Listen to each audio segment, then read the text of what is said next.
Hello, this is Kathryn Gorham with Key Realty, here today with part 3 of our due diligence series. In part 1, we discussed what due diligence is. It is a period of time for the buyer to investigate the property that they have under contract.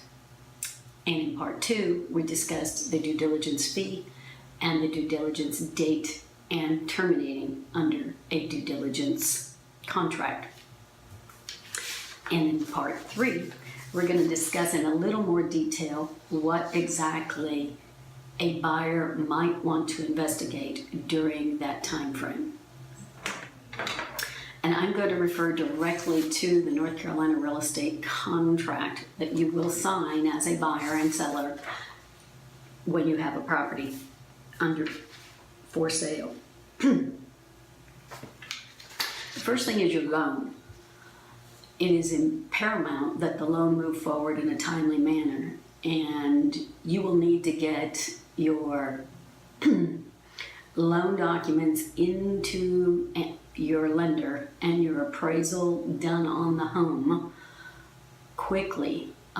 If it is not in the lender's hand and all your paperwork by 2 weeks, then it is very likely you can have a delayed closing, and that is not fun for any of the parties. Because it takes 2 weeks from that period of time in order to get full loan approval. A lot of people think that just because their lender pre-approved them, they're approved, and that is not the case. Inspections. You have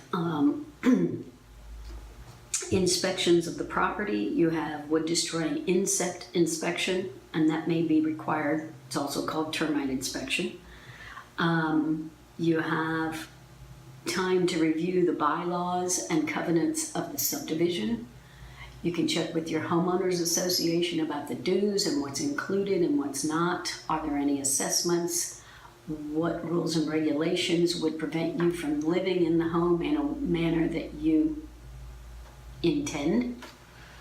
Such as if you have animals, are they permitted in the rules? If you intend to run a business, is that permitted in the rules, etc. Insurance. You have this time period to get your insurance bound and shop around and get some various rates. Appraisal of the property. That is not executed by you, the buyer, but rather the lender will order the appraisal. But it's up to you to follow up with your lender to make sure it's been ordered and that it has been scheduled and that it has been completed and that it has been returned to the lender to complete your loan package so it can be sent to underwriting. Survey. If you wish to have a survey done, it is time to order it. And remember, a lot of these vendors can't show up within 2 or 3 days. They're 2 weeks out or more.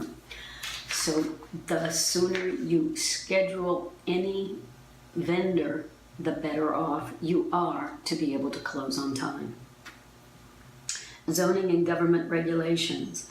Again, if you have any special uses that you plan to do in your home, such as a home business, that is a good thing to investigate. Another thing is flood hazard. We are in a coastal area, and so find out about flood insurance. Is the home in a flood zone? I've made a couple of videos on flood and flood insurance. Check those out.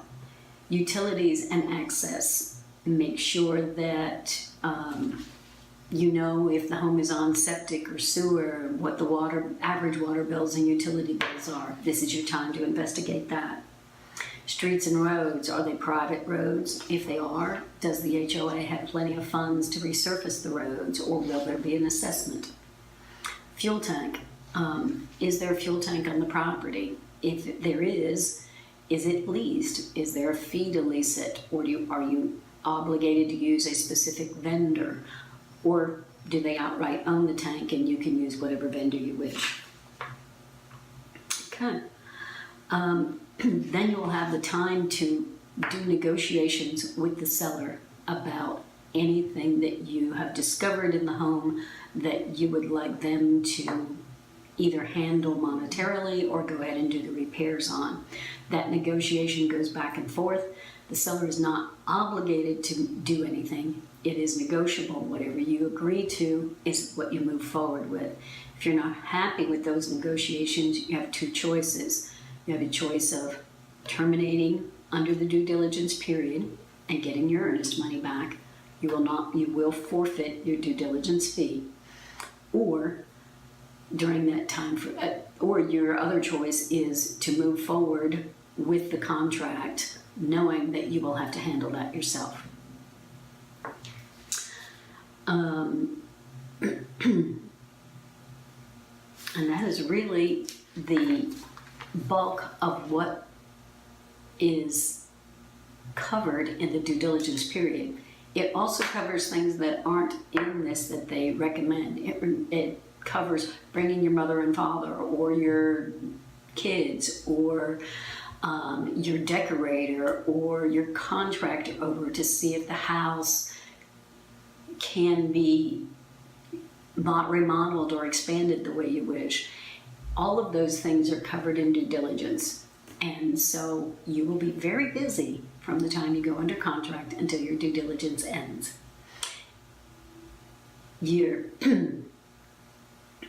That's what we have for you today on part 3. And I'm going to just wrap everything up in part 4 with a summary, and I'll see you then. Thank you for watching.